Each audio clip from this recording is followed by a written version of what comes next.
Good morning student. कैसे हैं आप सब? आशा है आप सब स्वस्थ और अच्छे होंगे। और आज मैं आपको संस्कृत रुचिरा पाठ 2 इसका हिंदी अनुवाद पढ़ाऊंगी। एकस्मिन् देशे कश्चित् राजा आसीत्, तस्य नाम मायादासः। अतिलुप्त स दरिद्र इव जीवन नयति स्म। एकदा कोऽपि मुनि मायादासस्य प्रासादम् आगच्छत्।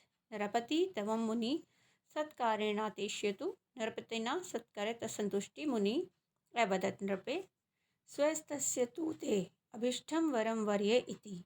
मुनि नैवम् उक्तः स भूपतिलोभेन प्रेरित वरम् अयाचत। मया स्पश्यानां पदार्थः सौवर्णा भवन्तु इति। तथास्तु इति युक्ता मुनि अंतर्हित। एक देश में कोई राजा था, उसका नाम मायादास था।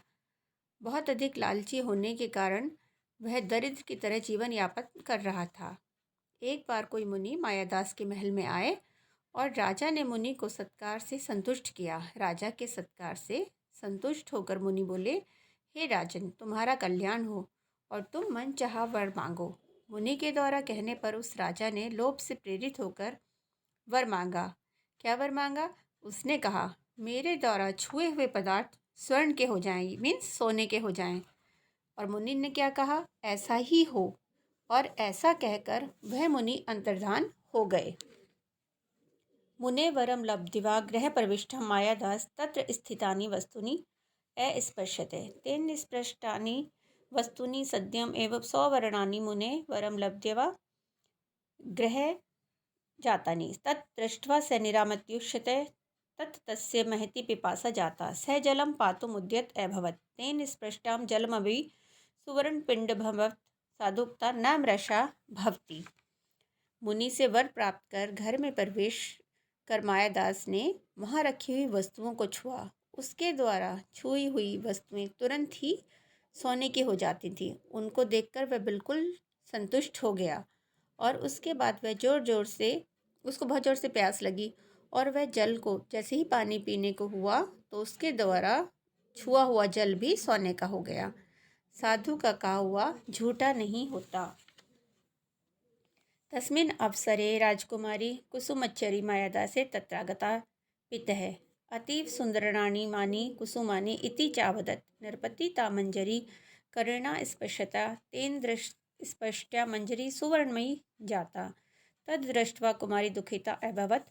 सुतां समावेश्यस्तु प्रवृत्त च मायादास आम अंगे उपवेश्यतु स्म। अन्ते कुमारी सुवर्ण प्रतिमा सज्जाता। मायादास शोके नाचे वैलपत।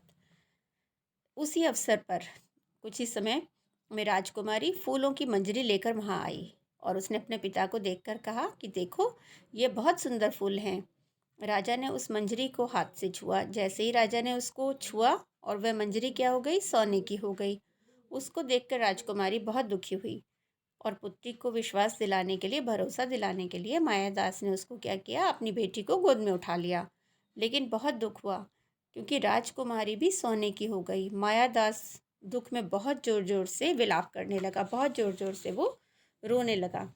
तदा भाग्यता स इवन मनुष्य नरपते पुरते प्रत्यक्षमभवत्। मायादासे तं प्रणम्य महर्षि कृपया दत्त वरम निर्वर्त्यु इव कुमारी मम जीवितम स्याते स्थिति न्यवेद्यते। महर्षि अवदत्, मायादास त्वं सुवर्णस्य गतिं गणितं वस्तुते तत्तुच्छम् उद्यानातं जलमान्यं तेन जलेन सिक्तानि वस्तूनि पूर्वावस्थां प्राप्यन्ति इति युक्तां मुनि तत्रेण तवा हृदयमे। मायादास उद्यानात् जलमान्यात् तेन जलेन सिक्तानि सुवर्णानि वस्तूनि स्वं प्रकृति प्राप्तानि। राजकुमारी मध्यम हस्ति पितु मानसंतोष्यत सत्यमुक्तम् अति लोभो न कर्तव्य स तु दुखस्य कारणम्।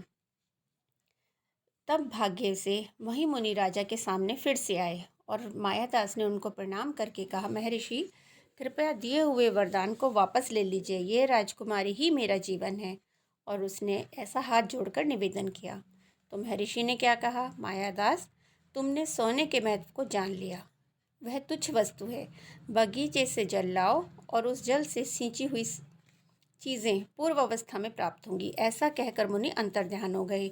मायादास अपने बगीचे में गया और उसने जल से सारी वस्तुओं को जो सोने की हो गई थी उनको फिर से सींचा और वह प्रकृति की तरफ प्राप्त हो गई। राजकुमारी ने भी धीरे हंसते हुए पिता के मन को संतुष्ट किया, और क्योंकि राजकुमारी भी सोने की हो गई थी, और जब राजकुमारी भी बोल पड़ी, और ये सत्य है, किसी ने सत्य ही कहा है कि अधिक लालच नहीं करना चाहिए, क्योंकि अधिक लालच क्या होता है, दुखों का कारण होता है। मुझे आशा है यह हिंदी अनुवाद आपको समझ में आया होगा। इसे ध्यान से सुनेंगे और लर्न करेंगे। Thank you.